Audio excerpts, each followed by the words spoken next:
Hello बच्चों, welcome back to the channel. मेरा नाम है निखिल सर और आज मैं आप लोगों के लिए ऐसी 5 टिप्स लेके आया हूं जिससे आप लोग इजीली मैथमेटिक्स एग्जाम में 95 प्लस स्कोर कर सकते हैं। चाहे वो आपका बोर्ड एग्जाम हो या फिर हाफ ईयरली एग्जाम हो, उसमें आप आसानी से 95 प्लस स्कोर कर सकते हैं अगर आप ये 5 टिप्स फॉलो करते हैं। तो चलिए देखते हैं how to score 95 plus marks in mathematics exam. देखो भाई, सबसे पहली टिप क्या है? First tip is prepare formula sheet. Prepare formula sheet, आपको पता है मैथमेटिक्स में इतने सारे फॉर्मूलेज होते हैं कि हमें कई बार याद नहीं रह पाते कि सर कब कौन सा फॉर्मूला लगना है, राइट? और फॉर्मूला एक्चुअल में था क्या, हमें याद नहीं आ रहा। तो आपको सबसे पहला काम क्या करना है? You have to prepare formula sheet. एक शीट लो A4 साइज की, उसमें चैप्टर 1 उसके फॉर्मुलेस, चैप्टर 2 उसके फॉर्मुलेस, चैप्टर 3 उसके फॉर्मुलेस, कंसाइज्ड मैनर में फॉर्मुलेस लिख लो। बिल्कुल डिटेल में मत लिखो, लेकिन कंसाइज्ड मैनर में लिख लो ताकि आपको पता रहे कि भाई फॉर्मुले मुझे याद रहे। सेकंड पॉइंट क्या है कि अपने स्टडी टेबल, अगर आपका जो भी एरिया है जहां पे भी आप पढ़ते हो घर पे, वहां पे आप उसको चिपका लो, ठीक है? उस पेज को वहां पे स्टिक कर लो, वहां पे ऐसे चिपका लो, ठीक है? ताकि आप आते जाते कहीं भी आप जा रहे हो, आपको आपकी वहां पे नजर पड़ी उस पेज पे, आपको फॉर्मूला दिख गया, तो in this way you can memorise the formulas. ठीक है, आपके फॉर्मूले क्या रहेंगे? आपके माइंड में प्रिपेयर्ड रहेंगे, आपके टिप्स पे रहेंगे फॉर्मुलेस। तो क्या हो गया टिप नंबर 1? टिप नंबर 1 ये है कि प्रिपेयर फॉर्मूला शीट। सेकंड चीज क्या है कि उस फॉर्मूला शीट को कहीं पे आप चिपका लो जहां से आप हर बार उसके आपके जो पेज है ना, वो आपकी नजर में रहे हर बार, ठीक है? आते जाते उस पेज को आप देखो, फॉर्मूला याद रहेगा आपको। सेकंड टिप पे चलते हैं। आओ, सेकंड टिप क्या है? Tip number 2 is focus on chapters with heavy weightage. मतलब ऐसे चैप्टर्स पे फोकस करो जिनका वेटेज बहुत ज्यादा है। वेटेज बहुत ज्यादा है मतलब मार्क्स के टर्म्स में मैं बोल रहा हूं। जैसे एलजेब्रा, आप एलजेब्रा देखोगे, एलजेब्रा में आपके 2, 3, 4, 5, मतलब chapter 2 polynomials, 3 pair of linear equation in 2 variables, 4 quadratic equation, 5 AP, ये चैप्टर्स मिला के बनते हैं एलजेब्रा। ये लगभग 20 नंबर का होता है, ठीक है? फिर ज्योमेट्री, एग्जांपल दे रहा हूं बस मैं, ठीक है? ज्योमेट्री हो गया, ज्योमेट्री में क्या आ जाता है? सर्कल्स, ट्राइंगल्स आ जाता है, ये लगभग 15 मार्क के होते हैं। फिर ट्रिग्नोमेट्री, ट्रिग्नोमेट्री क्या है भाई? ट्रिग्नोमेट्री में 2 चीजें आ जाती हैं, एक तो अपने इंट्रोडक्शन टू ट्रिग्नोमेट्री, सेकंड क्या आ जाती है? लाइन, सेकंड क्या आ जाती है? आपकी height and distance, that is application of trigonometry. ये लगभग 12 नंबर का आता है। तो ये चैप्टर्स हैं जिन पे आपको सबसे ज्यादा फोकस करना है, और स्टैटिस्टिक्स भी है, ठीक है? लगभग 11 नंबर का, ठीक है? तो सेकंड टिप क्या होगी? सेकंड टिप ये हो गई सर कि हमें ऐसे चैप्टर्स पे फोकस करना है जिनका वेटेज बहुत ज्यादा है। मैंने एग्जांपल लिख दिए। थर्ड टिप पे चलते हैं अपन लोग। थर्ड टिप क्या है? थर्ड टिप ये है कि आप लोग क्या करते हो ना, एनसीईआरटी एग्जांपल्स को आप लोग क्या कर देते हो? इग्नोर कर देते हो। एक्सरसाइज तो करते हो प्रॉपर्ली, एग्जांपल्स जो होते हैं ना वो आप इग्नोर कर देते हो कि छोड़ो कौन करे। सॉल्व्ड एग्जांपल भी आप प्रॉपर्ली देखो, क्योंकि कई बार क्या होता है ना, same type of question data change करके आ सकता है। मतलब सेम टाइप ऑफ क्वेश्चन आ जाएगा, बस डेटा चेंज कर देगा। तो do not forget to do the NCERT examples as well, ठीक है? अच्छा, नेक्स्ट पे चलते हैं अपन लोग। Next is tip number 4। Tip number 4 क्या है कि एनसीईआरटी का कोई भी एक टाइप का क्वेश्चन अगर आप देखोगे, एनसीईआरटी से सॉल्व तो करो, बट सेम टाइप का क्वेश्चन आरडी से भी कर दो।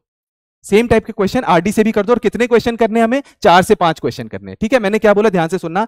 कोई भी एक type of question low NCERT का, कोई भी एक चैप्टर से। अगर आप कोई एक चैप्टर कर रहे हो, फॉर एग्जांपल रियल नंबर्स आप कर रहे हो, तो उसमें कोई भी एक टाइप का क्वेश्चन लो। उसका क्वेश्चन आपने एनसीईआरटी से तो लगा लिया, अब सेम टाइप ऑफ क्वेश्चन आप आरडी शर्मा से भी 4-5 क्वेश्चन कर लो, ठीक है? तो क्या होगा? It will help you a lot. ये आपका बहुत ज्यादा हेल्प करेगा। स्टूडेंट कहां गड़बड़ कर देते हैं, सर हमने 50 क्वेश्चंस कर लिए, हमने 100 क्वेश्चंस कर लिया आरडी के, बट वो सेम टाइप के क्वेश्चंस कर लेते हो, ठीक है? अगर सेम टाइप के क्वेश्चंस करोगे तो आपको कैसे पता पड़ेगा कि अगर दूसरे टाइप का क्वेश्चन आ गया तो फिर आप कंफ्यूज हो जाओगे। तो आपको भले कम कम क्वेश्चंस करने पर हर टाइप ऑफ क्वेश्चंस करने हैं, ठीक है? एनसीईआरटी से भी और साथ साथ आरडी से भी। समझ रहे हो बात? ठीक है, आगे चलते हैं।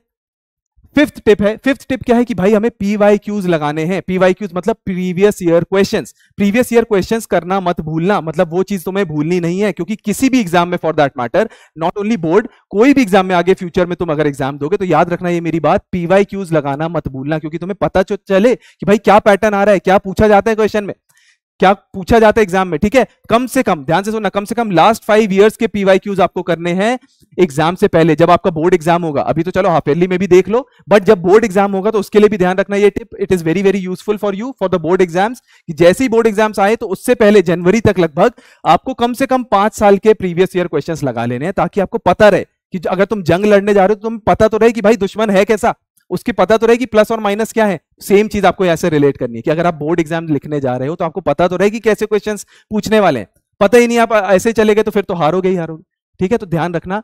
फिर से बोल देता हूं मैं, 5 टिप एक बार आपको रिवाइज करा देता हूं। सबसे पहली टिप क्या है? पहली टिप ये है कि फॉर्मूला शीट बनाओ, उसको चिपका लो। सेकंड टिप क्या मैंने आपको बताई कि हैवी वेटेज वाले चैप्टर्स पे फोकस करो, नीचे एग्जांपल दिए हुए हैं।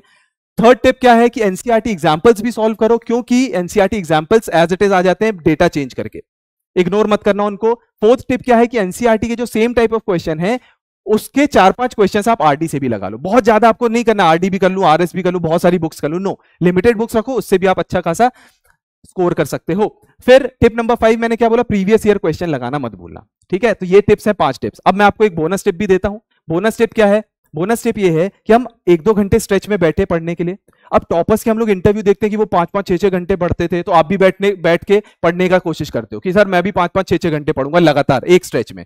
ऐसा जरूरी नहीं है, कहीं भी ऐसा नहीं लिखा कि आपको एक स्ट्रेच में इतना पढ़ना है। 1 घंटा पढ़ो या मैक्सिमम 2 घंटा पढ़ो, 5-10 मिनट का ब्रेक ले लो। 5-10 मिनट का ब्रेक ले लो, मतलब आपने क्या कर दिया, अपने माइंड को रीसेट कर दिया कि भाई अब शांत हो गया। अब 5-10 मिनट का अगर आप ब्रेक ले भी रहे हो ना, 5-10 मिनट का अगर आप ब्रेक ले भी रहे हो, तो इसका मतलब ये नहीं कि जैसे मैंने पढ़ रहा हूं, ठीक है, मैंने बुक बंद करी 2 घंटे बाद, अब मैं मोबाइल उठा लिया मैंने 5-10 मिनट के लिए। नो, दिमाग को एंगेज मत रखो। बुक आप पढ़ रहे हो, ठीक है, सॉल्व वॉल्व कर रहे हो मैथ्स का, 2 घंटे हो गए, बंद करी बुक, आंख बंद करके थोड़ी देर बैठ जाओ, 5 से 10 मिनट के लिए आंख बंद करके सिर्फ बैठ जाओ, अपने माइंड को रिफ्रेश कर लो। रीसेट मोड किया, रीसेट बटन दबाया, रिफ्रेश हो गए। जैसे आप अब नेक्स्ट बैठोगे, नेक्स्ट स्ट्रेच के लिए आप बैठोगे ना पढ़ने के लिए 2-3 घंटे के लिए, देखना आप अपने आप में चेंजेस ऑब्जर्व करोगे कि यार मैं बहुत जल्दी ग्रास्प कर पा रहा हूं चीजें, रादर देन एक ही स्ट्रेच में आप बैठ गए, ठीक है। तो ये चीज बिल्कुल ध्यान रखना। तो अगर आप ये फॉलो करते हैं, तो 110% आपको कोई नहीं रोक सकता 95+ मार्क्स लाने से मैथमेटिक्स एग्जाम में, ठीक है। 95+ क्या, आप तो 100 on 100 भी ला सकते हो, बहुत ईजी चीज है। बट आप ये 5 टिप्स जरूर फॉलो करना along with the bonus tip, ठीक है। तो ऐसा पीछे लिखा हुआ all the best, so all the best, do well in your exams, चाहे वो हाफ ईयरली हो या फिर बोर्ड हो। ये 5 टिप्स जरूर याद रखना। मिलते हैं नेक्स्ट वीडियो में कोई और स्ट्रैटेजी के साथ। Bye bye, take care.